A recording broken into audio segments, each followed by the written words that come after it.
This is Paul Merriman, and this is the Earn and Invest podcast.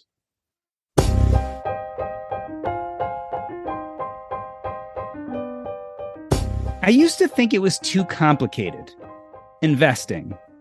I was a busy young doctor and handed my portfolio to one of those fancy financial advisors. I owned over 50 different stocks and funds. Too complicated. Certainly something a busy professional like me didn't have the time to fully understand.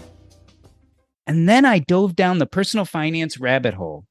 I traded in my 50 stocks and funds and eschewed complexity in favor of simplicity. One fund, two funds, three funds, a total market index, a total international index, and some bond funds. Perfect was the enemy of good. I was willing to leave some percentage of returns on the table, but should I have? Is there a middle ground between simplicity and complexity? And more importantly, how much does that extra 0.5% of returns matter? Today, we talk about 7 of the biggest investment decisions according to one trusted expert.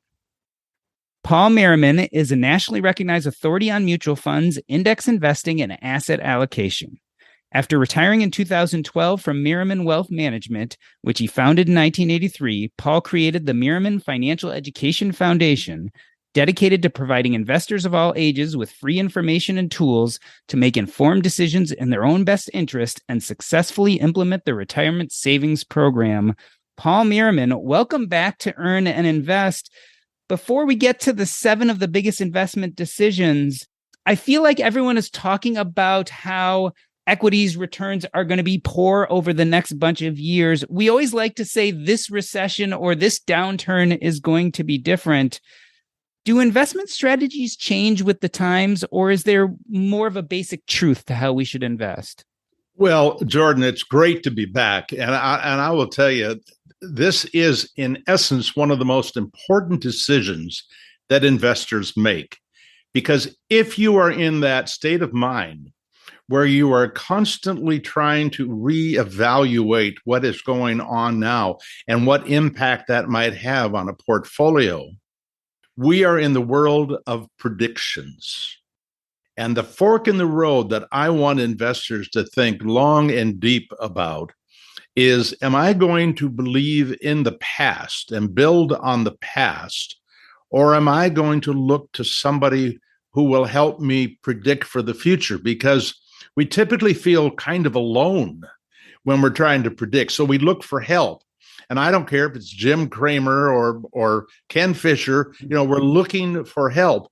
And the problem with the prediction business is the people who are in it are really good at making their case. And you come away feeling like I got to short the market like mad, or I got to pile in because there's big money to be made. That is the wrong way to think about investing, at least as far as I'm concerned, because how do you rate these different predictors? How do you decide one month that you believe one, another month you believe another? And because they all sound so good, it's easy to understand why people get hung up in that. I want people to look at 50, 100 years worth of data and look how difficult it was to know 1 year at a time, would big be better than small, small better than all of this value growth, U.S., international. And what you learn without any question, if you look at it carefully, is you get yourself diversified over the right asset classes and just stay the course, ignore the business of predictions. I want to talk about some of these universal rules that, of course, tie into diversification and the different asset classes. But 2 big questions. Let me start with the first one. Is there really a place for stock picking for your average investor? I mean, so a lot of times we talk about these large index funds, and that's kind of where we want to put our money. Does it make sense for us to start thinking about individual stock picking? Well, I don't think so, but you might ask me, well, what kind of an investor are you? And I would say, I invest to get a decent return with a certain amount of risk exposure. I do not invest one penny for fun. I do not speculate for fun. I owned GameStop.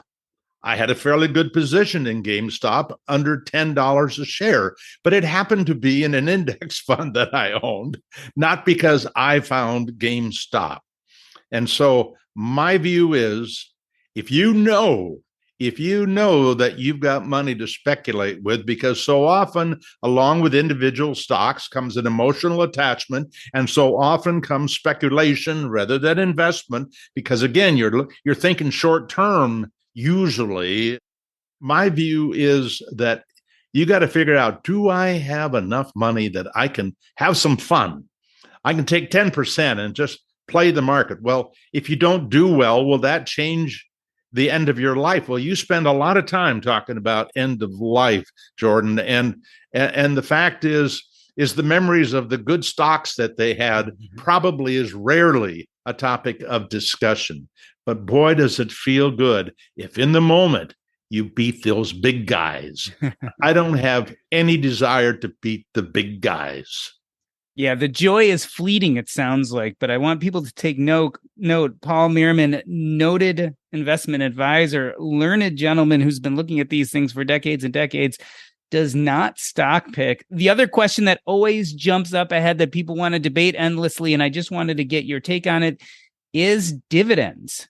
How important is dividend investing? I hear half the population thinks it's the greatest thing since sliced bread. The other half says it's forced distributions, forced taxation. Where do you fall on the dividend spectrum?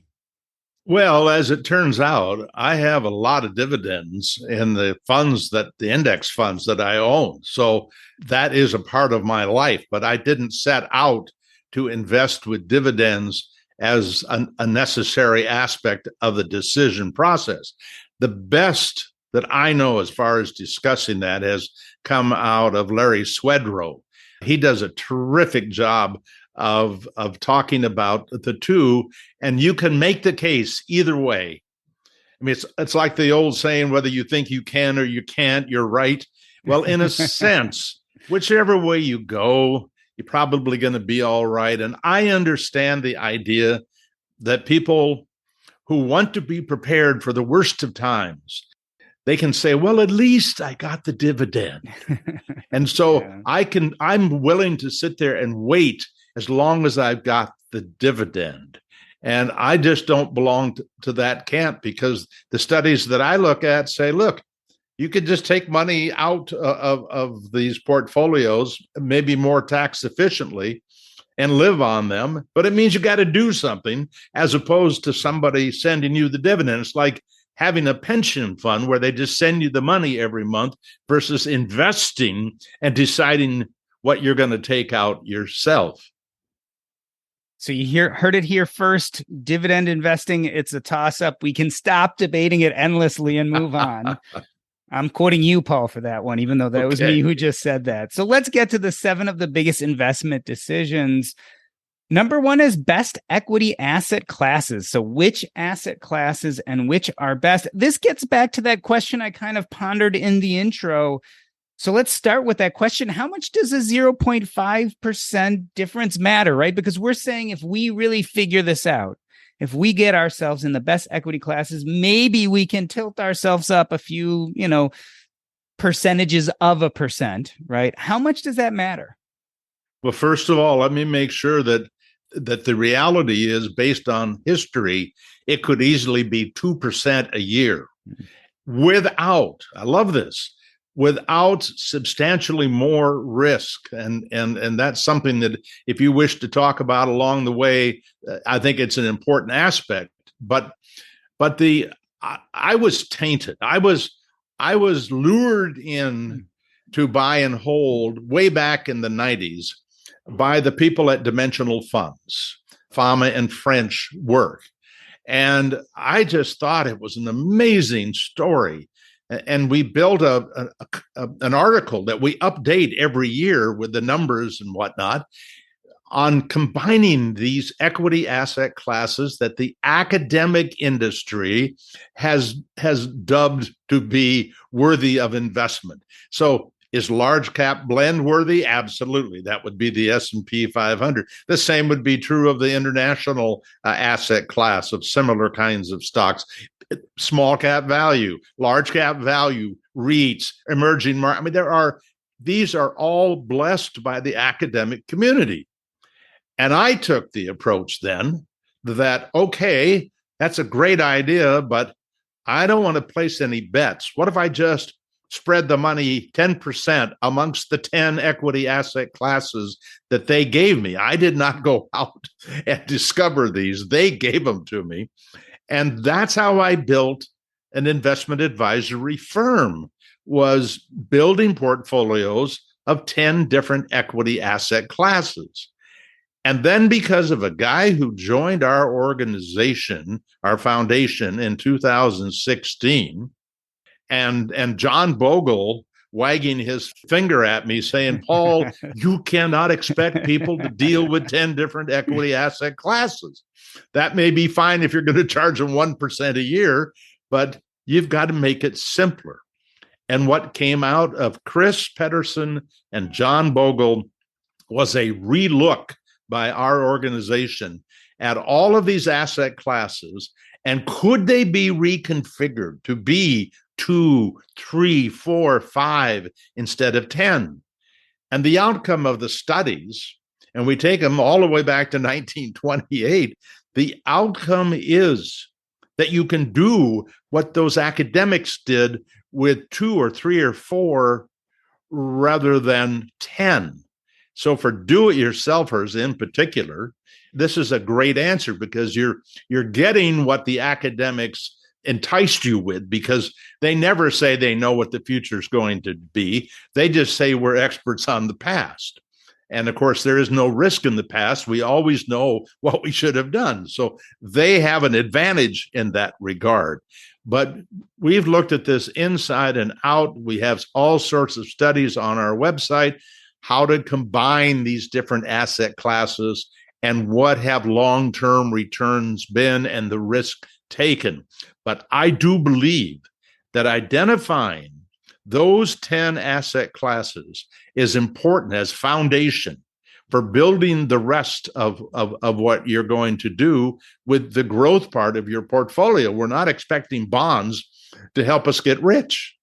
We're expecting bonds to keep us from getting poor. And so equities are important. And so that's the starting point. But once we identify them, we have to look at really what is the second most important thing that we do in our work, is show people how to combine them. Because there are people out there who just swear by the total market index, not even international, just the US only. That's all you need. You've got enough value. You've got enough small there. It replicates the cap-weighted market, and that's as good as it probably needs to be. Well, I struggle with the idea of good enough.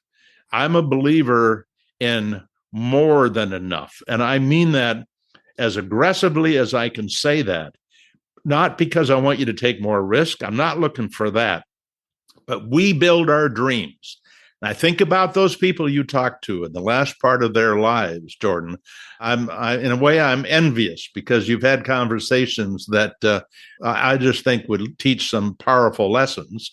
But Jordan, to get to your basic question about that 0.5%, it's important, because I deal with a lot of college kids and people in their 20s and their 30s, and an extra 0.5% over a lifetime can be, for somebody who puts away $6,000 a year for 40 years, there are a lot of people going to do that, over their lifetime, an extra $1 million to $2 million.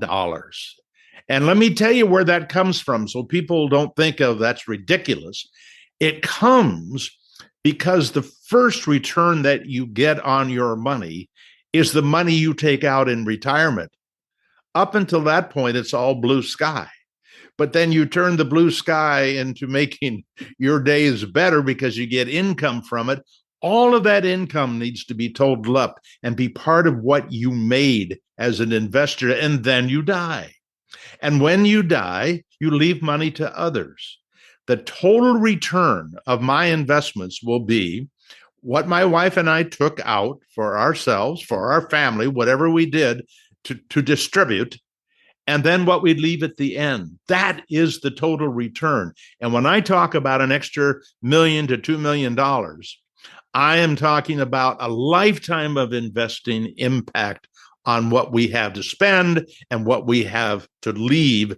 And I think when we think about it in those terms, it becomes more important not to pay too much in expenses, not to pay for turnover and taxes that are there's 0.5% all over the place.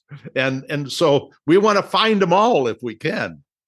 So you mentioned even before this idea that with the best equity classes, we may actually have a premium of as much as 2%. You and I were just talking about even just an extra 0.5%. We tend to benchmark with either the S&P 500 or total stock market index. Originally, your belief was 10 asset classes, 10% each. That's going to be really the best equity mix.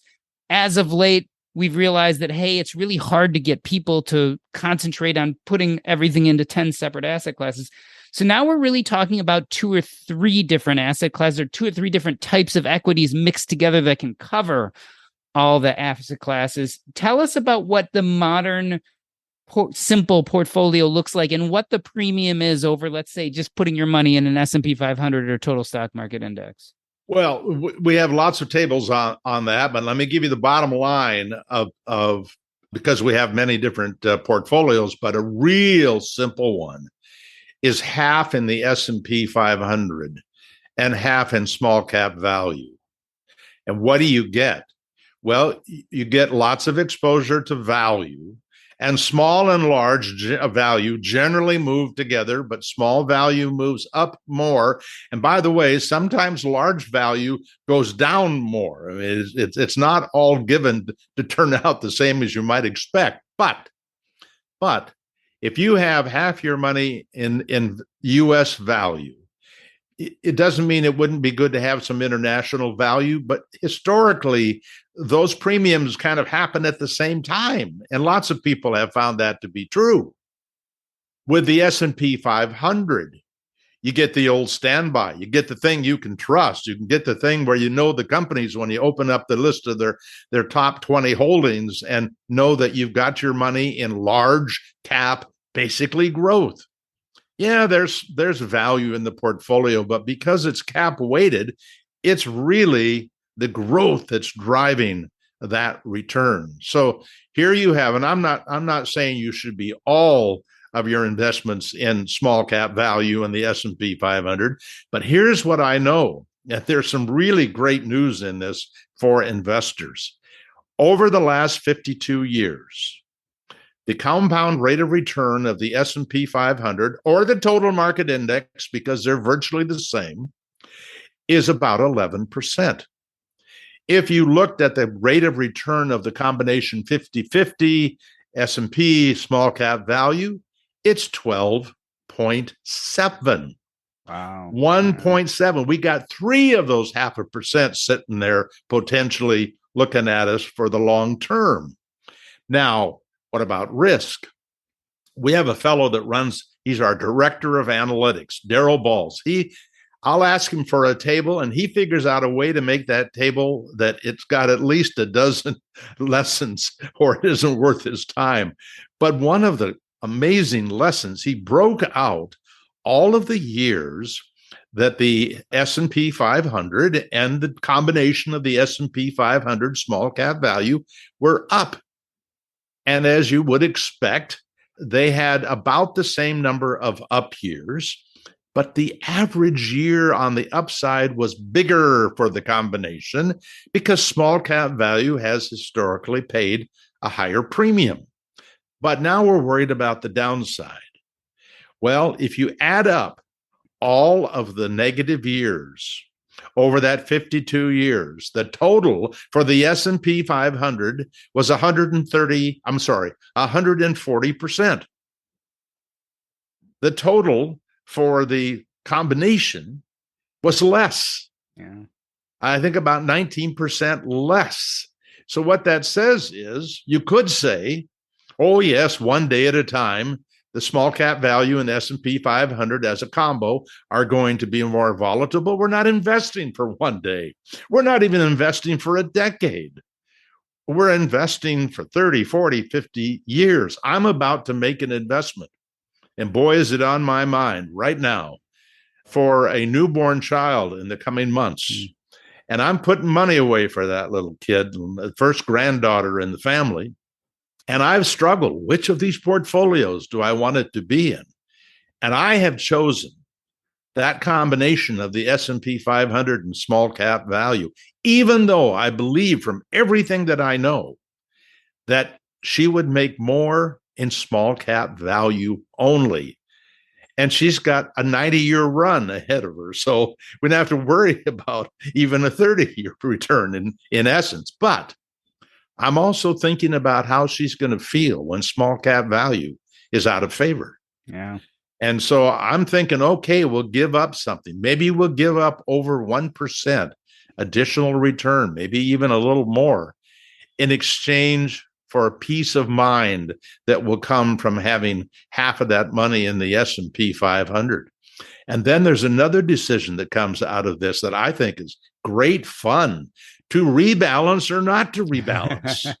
Because if she doesn't rebalance, and my daughter's taking care of this portfolio up until the point it can start going into Roth IRAs, but I'm going to recommend no rebalancing, because my belief is that way she has this great position in the large cap blend, but the chance to let that small cap value, if it's all it's built to be, to go ahead and do what it's supposed to do. So we are talking about the 7 of the biggest investment decisions. Investment decision 1 is choosing the best equity classes. We've just systematically argued that just S&P 500 leaves a little return on the table. And by adding in things like small cap value, you can have an oversized return. In this case, a 50-50% mix gives you 1.7% historically more return, which is huge, because we had just talked about what a 0.5% difference would make. The second of the biggest investment decisions is how much to invest in each equity class. You know, everyone talks about that small cap value tilt, right? And I've heard you even say, talked about the 90-10 portfolio. On the other hand, right now, you're talking about a 50-50 portfolio, right? S&P 500 50, small cap value 50. How do we decide how much to put or what percentage to put in each equity class, even if we're doing something as simple as 2? Well, we have a table that shows 100% S&P 500 on one side of the page, and there are 10 columns, and 100% small cap value on the other side of the page. And we show you the year-by-year results from 1970 through 2021. And we can look then at this idea of putting 10% into the small cap value.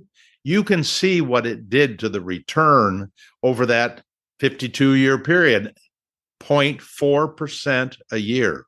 Right. Okay, we're on our way to 0.5 just by adding 10%. And if you looked at the standard deviation, the same. If you looked at the worst 12 months, 0.6% difference. If you looked at the worst drawdown, about 0.9% difference. So the average investor is not even going to know there was a difference, because by the time it's down 50%, whether it's 51 or 49, it's feeling bad, but you're not judging the last 0.5% decline. You've just accepted a big drawdown as a part of the process. So you then start moving across the table.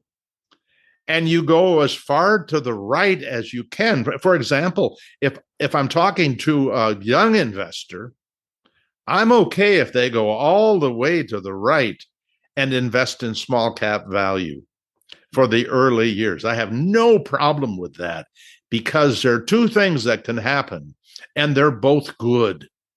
it can be a really good time for small cap value. And you learn the lesson early. Hey, this is a good place to have some of my money. Now, what you're always afraid of is maybe they'll get too confident and make it all small, all, forever. But that's fine if they have a good experience. On the other hand, young people, if they don't understand it, this is one of the most important things about investing when you're young, is the best thing that can happen is small cap value has a terrible 10 years and you're gobbling up all of these shares of small cap value funds at reduced prices. I mean, Warren Buffett would be in the front row applauding for you because that is in your self-interest to do. On the other hand, we know what happens to so many investors. They are just feeling depressed because they're putting money in there and it's not making money. And I did this so I would make money. They got to look at it both ways because it's like building a business. I can tell you from having built several businesses, those early years can be ugly, but they can be leveraged to a much brighter future, which is what you're trying to do when you're an early investor. So ideally, it almost sounds like young people should start way on the side of small cap value. And as you grow over the decades, start adding in the S&P 500 so that as you hit retirement, you're a lot more S&P 500 than small cap. But that was done over many years of slowly adding that in. And Chris Pedersen, who's our director of research, he's the one who developed the two funds for life, the combination of the small cap value and a target date fund, which I too think is a great strategy for a young person. And it heavily overweights small cap value in the early years and then automatically starts paring back the small cap value to put more in the large cap growth. Let's move to the next big investment decision. Right now, we've really been talking all equities, but then comes along the question of how much goes in equities and how much in fixed income. I've heard so many different bond strategies over the year based on your age, et cetera. Do you have a good rule of thumb to try to figure out percentage of fixed income versus equities? Well, I do. I have lots of them, by the way, Jordan, and that's a problem because it becomes more complex. Remember, I'm trying to help do-it-yourselfers build a lifetime strategy, and it isn't just about how they invest, but how they balance between fixed income and equities in the terms of a glide path. So you, I think, need to start out with where do I want to be at age 65, if that's the retirement. Do I want to be 50-50, 60-40, 40-60?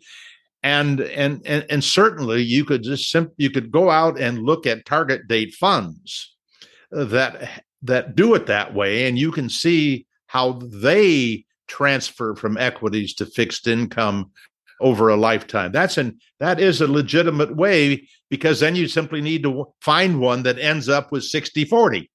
For example, I think a BlackRock is 60-40 at age 65. I think that, if I'm not mistaken, that Vanguard is 50-50. So you will find one of these target dates. On the other hand, the thing I hate about target date funds is for the first 20 years, they put these young people in 10% in fixed income. Now, BlackRock doesn't, but Vanguard does. And so that's an important thing to know. But so you might even find not only how that particular target date fund, its glide path gets you to 65, but how does it handle the first 10 or 20 years? Now, that would be one way. Take a little bit of study, but you'd find one that feels like you. By the way, what do we know feels like us when we're 25 and we're talking about age 65? This is part of this whole process that I find so humorous, is we're trying to tell stories about people who really don't know what their life's going to be a week from now. So, but we still think it's worth the effort to do that. If you want something that's an automated, like 100, when I came into the industry, it was 100 less your age. And so if you were 20, you were going to be 80% in equities, you're going to be 20% in bonds. And then people started saying, no, it should be 110. And then somebody said it should be 120. And I'll tell you, for what I want, because I don't want young people in fixed income. Fixed income hurts you. Fixed income keeps you from investing in whatever amount there is in low-priced equities when the market goes down. They're pretending that Vanguard is going to make you feel good when the market goes down, that there's 10% in bonds. It's not going to feel good, because you should know that you're missing the opportunity to buy good stuff cheap in your early years. So I would say, to deal with that, I would say 130 minus your age. Now, that isn't even perfect for what I'm looking for, but that means at least you're 100% equities until you're 30, and then you're going to be going in slowly to add fixed income from 30 to 40. So you're going to have gotten most of what I wanted for you. But basically, I guess personally, what I would say is stay all equities until you're 40. Could even be longer than that, but I would go to 40. And then every 5 years, if you're conservative, add 8% in fixed income. If you're moderate, add 7%. If you're aggressive, add 6%. And you'll be able to see where you're going to end up fixed income wise by adding so much every 5 years. Just do it once every 5 years would be fine.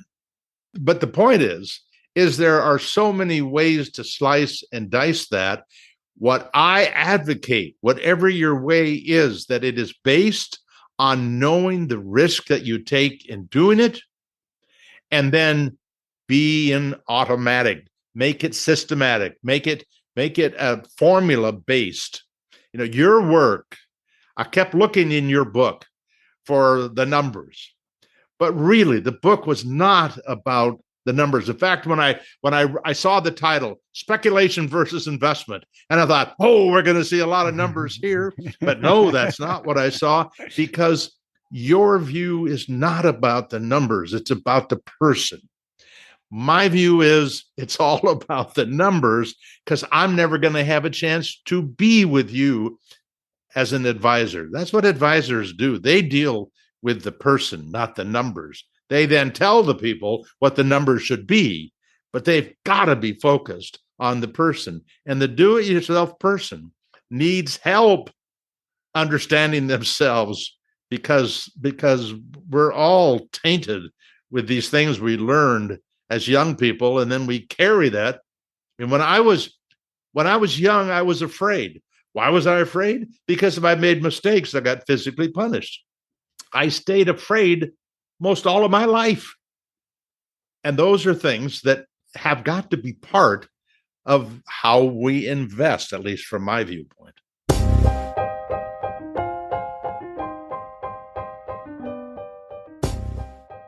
We are talking to Paul Merriman. He is a nationally recognized authority on mutual funds, index investing, and asset allocation. And we are talking about 7 of the biggest investment decisions. We're going to take a short break. I'm Doc G, and this is the Earn and Invest podcast.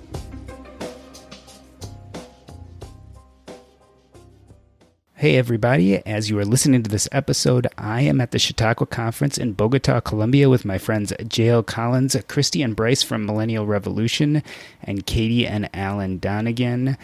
I also will be doing a book launch party October 6th in San Diego. I'll be attending the Camp Fi San Diego or Camp Fi Southwest. That's going to be in Julian, San Diego, starting October 7th, but the day before October 6th, we're going to do a book launch party. More details will be forthcoming.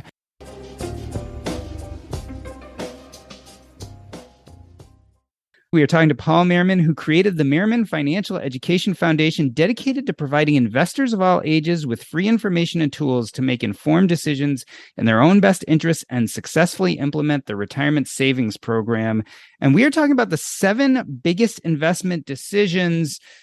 In the first part, we talked about choosing the best equity classes, how much to invest in each equity class, and how much equities versus fixed income we should have. The next three biggest decisions really focus on withdrawal strategies. So how to take retirement distributions and how much to take out of retirement investments. And last but not least, selecting a lifetime glide path. Those are 4, 5, and 6. I feel like they go together. Let's talk about withdrawal strategies without getting into the weeds. Do we not spend enough time as young people thinking about how we're actually going to withdraw later on? Well, I wish people would, because that would tell you how much money you need to have, which would include at least a nod to inflation, so that they had taken everything that needs to be considered as a part of their decision-making process. But I think that the whole thing about distributions is the least covered topic, because it is more complex. I will just say this. It is complex enough that I think we have almost 100 tables that are focused on distribution, because you can take 3, 4, 5, or 6% out. Believe it or not, they all work under different conditions. How much money you have is going to drive how much you can take out.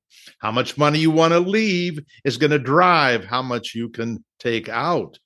And so we break it down basically into fixed distributions and variable.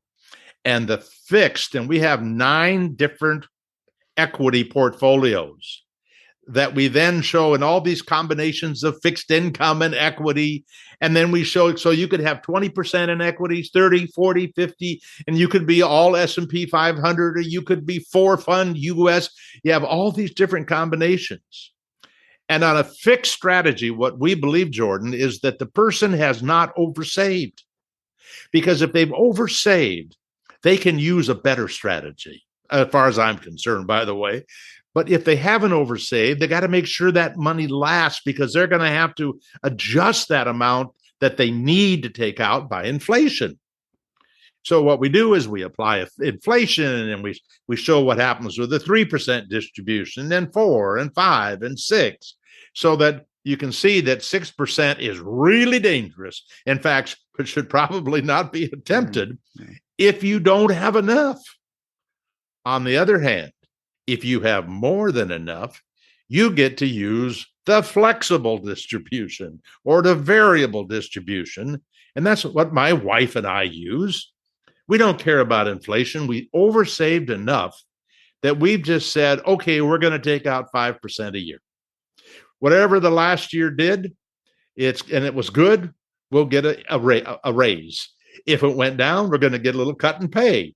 But we already know we're getting more than we need to have.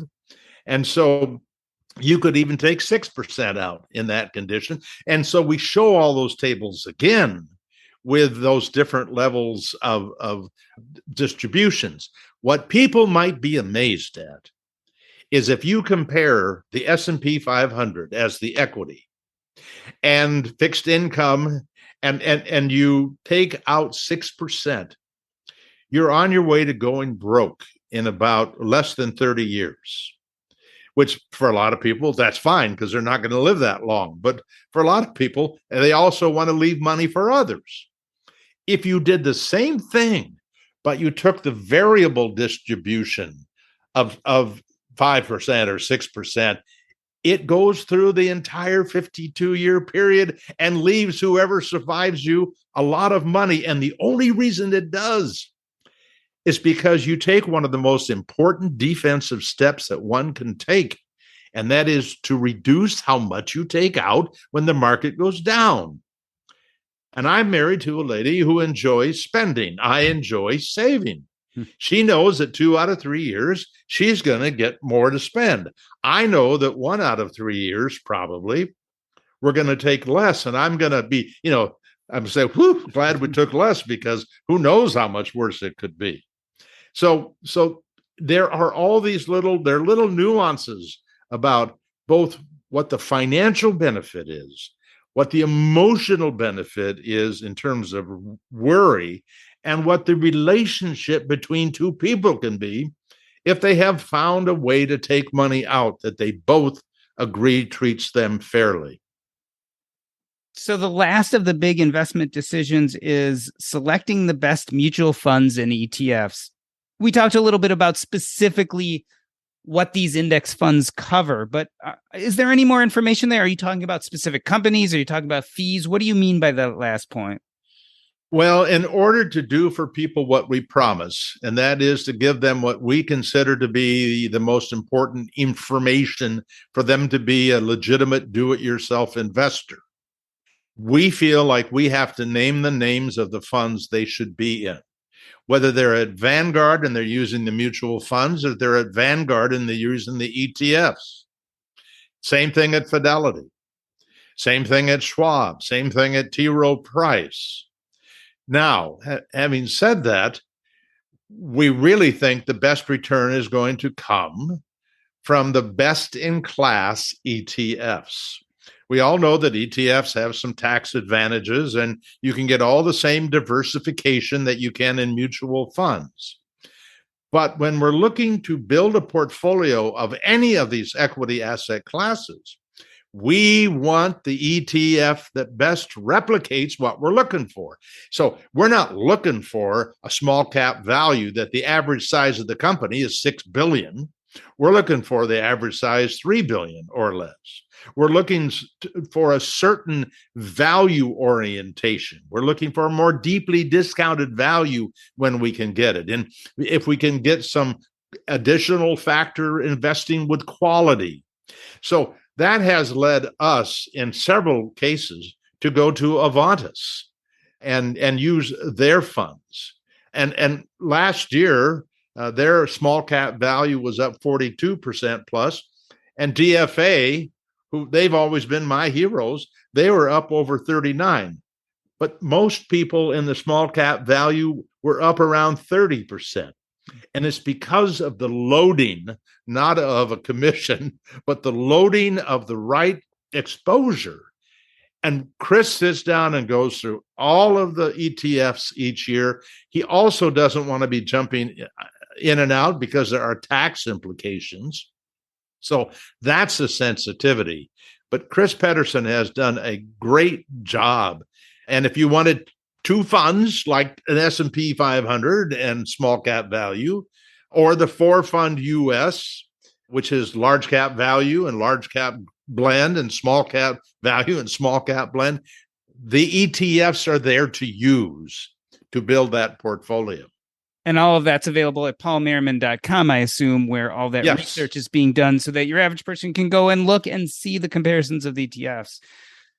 So I'd like to end the conversation, Paul, by coming back to something you said. You were contrasting my book, which is Taking Stock, which is all about the philosophy and broad general strokes, versus what you work on. Your books, your website is a lot more granular. The specifics of how you as an investor specifically invest.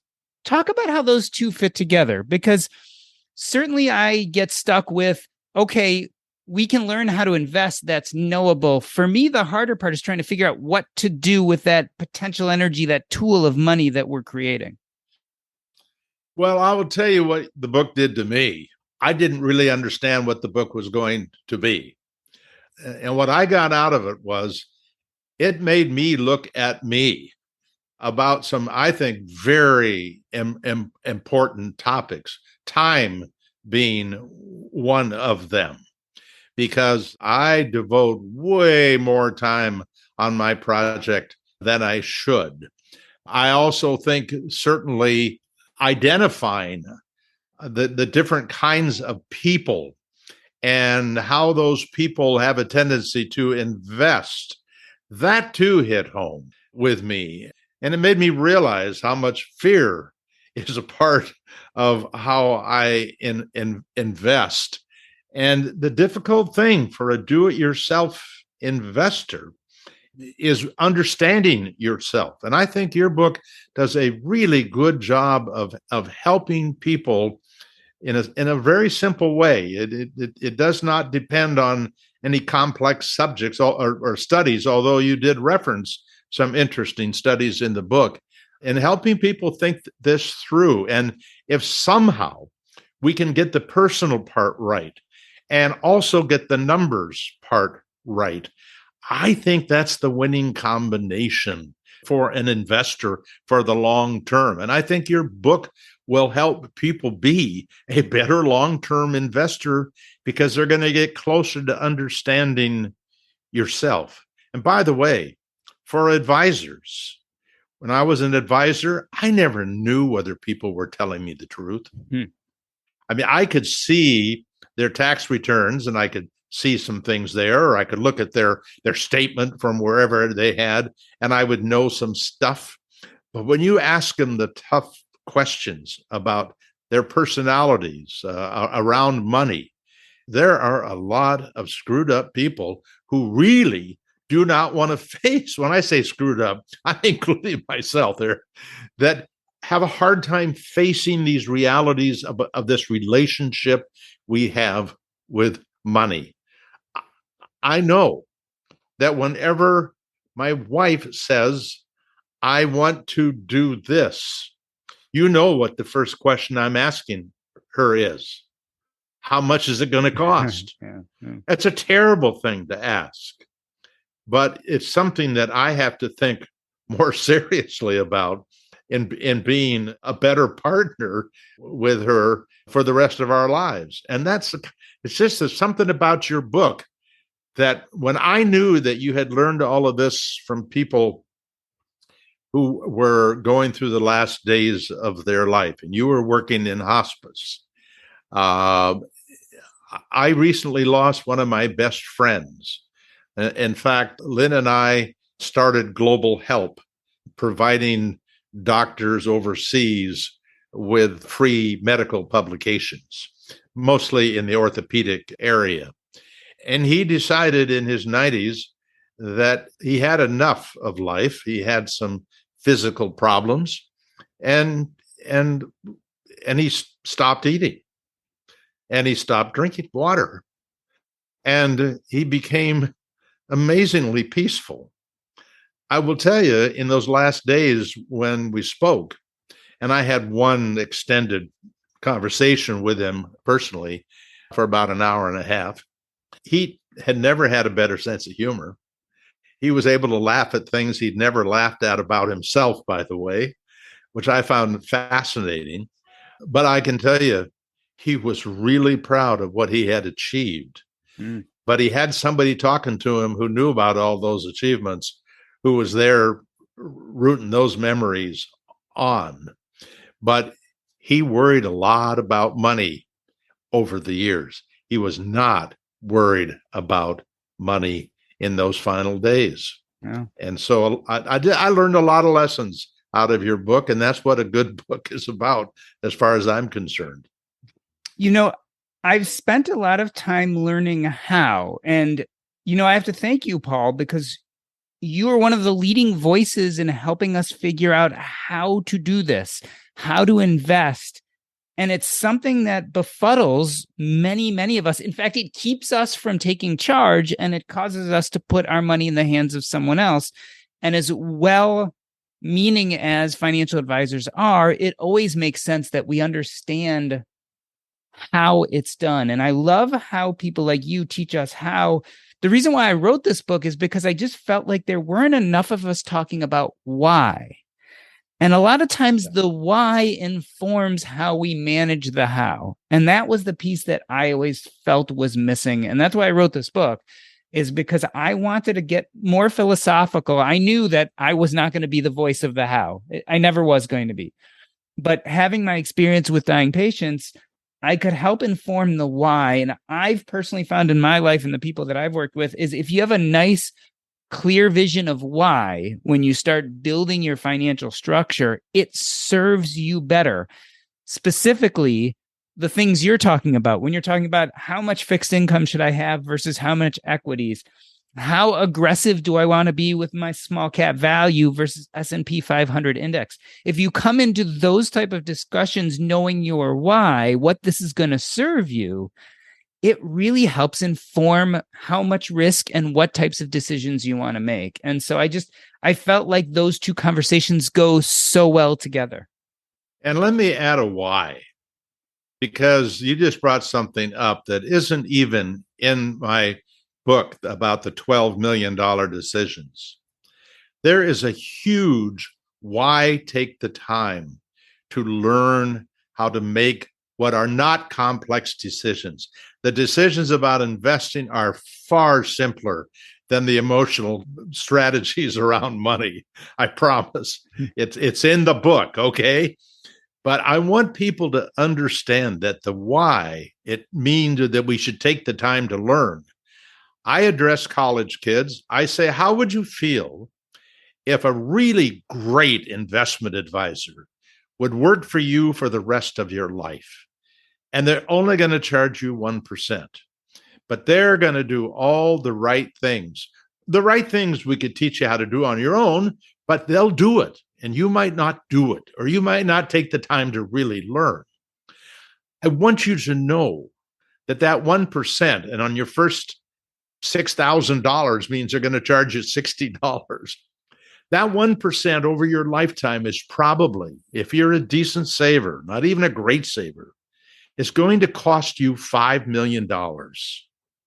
Now, why do I want to keep that 5 million? Because it changes what I do in retirement. It changes what I can do for others while I'm alive. It changes what I do for others after we've passed on. And all it requires, and I think about what you went through to be a doctor. And I don't know how many years it would teach that you would have to really study to be a doctor to take care of yourself. But that's what we're asking people to do, is to study enough to take care of one person. And it's probably no more than 20 to 50 hours at the most. And the payoff for a young person, $5 million, they have a hard time believing that, but it's more likely, by the way, than winning the lottery by far. Well, Paul Merriman, I wanted to thank you for being on the show. If you want to learn more about the how, you can pick up my book, Taking Stock, A Hospice Doctor's Advice on Financial Independence, Building Wealth, and Living a Regret-Free Life, pretty much anywhere books are sold. Paul, if they want to learn more about the how, what is the best way for them to get information on your latest book, as well as some of those great calculators that you have available for people, and the ETF information for people who want to know more? Absolutely. Well, the book, you can pay for it at Amazon if you wish. I would rather you get it free. You'll just go to our website, paul@paulmerriman.com, and I'll give you a special link if you would like, Jordan, where they can go and they can order the book free as a PDF, they can also order free the audio book. And the reason I want you to have it free is because then you can easily pass it along to other people. It's easy to forward a PDF to your kids and other folks that you think it might help. And that's We're Talking Millions, 12 Simple Ways to Supercharge Your Retirement, correct? That's your latest book? That's right. Good. And then all of the other things that we have to offer, the Lifetime Investment Calculator.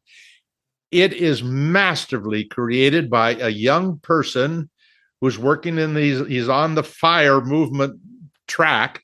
He is a young computer guy, and he developed a wonderful calculator that not only allows you to use all of our data to crank your own numbers through, but you can even go into our tables and say, look, I think those years they're not going to be that good in the future. You can cut everything by 0.5%, by 2%, and see how you would have done over a lifetime with those changes. So that is something you just go to paulmerriman.com and access. Our job, they're the only thing that we do for money. Well, I'll say that we don't do anything for money, but we do have people who have donated money to us. But the fact is, the best thing that people can do to help our foundation is pass our information along to others. That is more important than money. Jordan, I really appreciate the opportunity to be here with you and your listeners. We're going to share this, by the way, with our listeners, because I certainly want them to know more about your work. you're certainly having an impact on a lot of people. And thanks for letting me share what we do with your folks. If you hadn't realized, this is actually going to be a dual episode released in tandem, both on the Earn and Invest podcast and on Paul's podcast. Also, Paul, the name of your podcast is? Sound Investing. Sound Investing. So you'll be able to see it in both places. This has been the Earn and Invest podcast. On behalf of myself, Doc G, I'd like to thank Paul Merriman. That's a wrap.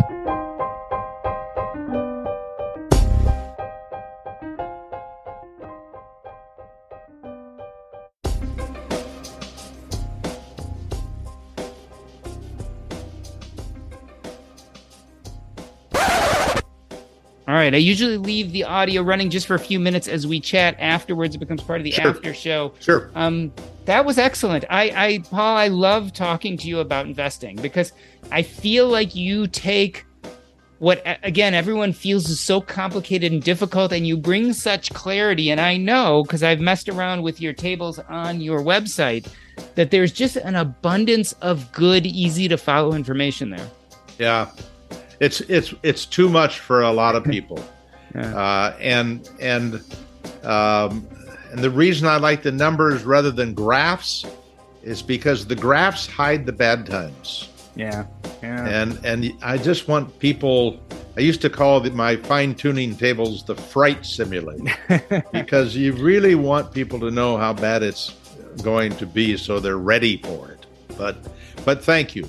Yeah, it's so eye-opening looking at the yearly S&P 500 returns and then looking at the small cap value returns and then looking at the mix and seeing how the volatility is actually somewhat reduced, right? We see the S&P 500 goes down 40%, small cap maybe goes down 30%, but the mix of them goes down 35% or what have you. And hands down, you start looking at this and going, oh yeah, the returns are higher and the lows are not nearly as bad, and it's like it's really a win-win when you start looking at it. Right, and we break this, by the way, we break this down on this for all these different strategies. But for the two fund US, that's the small cap value S&P. If you look at the 2000 through 2009, that was a negative about 1% for the S&P. It wasn't a home run, but it was 4.2% a year. For the combination of the two. And other than that, in most cases, the combination did better. Thank God there's index funds, right? So at the beginning of your career, there weren't, you didn't have these opportunities where you could say, aha, I want a small cap value fund. Am I going to go to Fidelity? Am I going to go to Vanguard? Am I going to go, right? Back in the day, you had to actually try to figure out how to pick some of these stocks or find where they were available. Yeah. Well, I think it's fascinating because investing, I'm sure that you've heard or seen this lots of places. It has never been more efficient. It has never been more profitable. It has never been as client centric as it is today. And you think it all that extra money that we're making because of low expenses and lower taxes because of Roths and all that stuff. I didn't have any of that when I came into the industry in the 60s. Now we have the problem with young people having enough to save. And all it takes is $365 a year. Matter of fact, if you take a newborn child, now I'm going to give $10,000 to my new granddaughter for her. It's going to pay for her Roth IRA for the rest of her life. That's what I believe. Wow. Because she won't tap into it until it's grown. Mm-hmm. Maybe she's 16 or 17 years of age. But $365 put aside for 70 years. Okay, newborn child, $365 for 70 years at 12%, not 14, which is what it did the last 52 years, is over $1 million. Yeah. Another $365 the year that they are 2. And every year you put away $365 to pay for 1 year of retirement. Yeah. Now, who knows what the world will be like? I mean, it's ludicrous to make up that story, but God, everybody says, I wish I had started when I was younger. Yeah. Yeah. And I wish I knew what I know now. Well, I know what I know now. And I'm never going to be younger. Time is so powerful. Yes. It is so powerful being ahead of the curve. Like, if you do one thing right? Yeah. If you figure the time issue and start saving early, you will find a world of opportunities that you wouldn't have had. It's just, I mean, it's the secret. And life, in my case, was most beautiful in terms of my business when my son was with me in business. Yeah. So it was, I actually gave the company over half of it away to all my kids, but my son got more than the others because he worked with me for years. And this thing I'm doing with my granddaughter, for my granddaughter, it's going to be a partnership. I'm a partner, and I hope to be, I'm a silent partner, but I'm going to be in there teaching as best I can if I live long enough to do that. And my daughter she can do it too. But when my grandkids, and they all have $10,000 packages, but this is the first time I've set it up this way.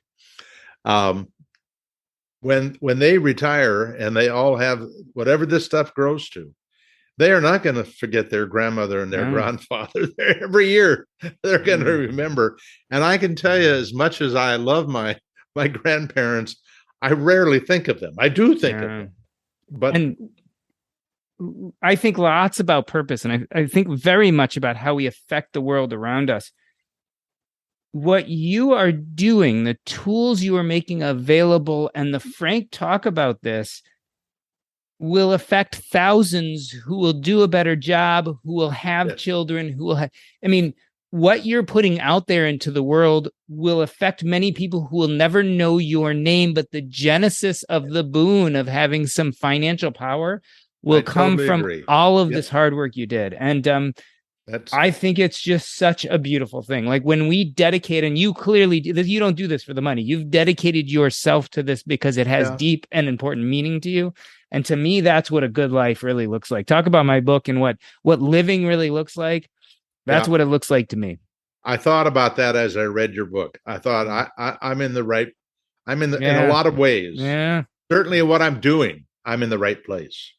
Yeah. How I treat money, I may not be exactly in the right place, but we can all get better. It's certainly, I mean, I will tell you hands down, that's the goal the reason I wrote this book, the reason why I do this podcast is somewhere, somehow, if these things can help someone, the ripple effect over the decades and centuries could be huge. And they don't need to know my name, but if I helped, and I think you probably feel the same way. I totally think you're doing that, Jordan. And for what it's worth, Chris Pedersen doesn't make one penny. Yeah. Isn't that amazing? Doesn't make 1 penny. And Craig Apple, the kid from Amazon who brought us the calculator, he gave it to us. Yeah. And he's continuing to update it and to maintain it. Ultimately, when you're living a purposeful life, the money becomes only as important as it functions as a tool to allow you to do those amazing, purposeful things. Yeah. And that's it. Thank God we've gotten, and the people who've all contributed have gotten to the place where really, if they get money or not get money for it, it's not going to change the fact that this is important. Yeah.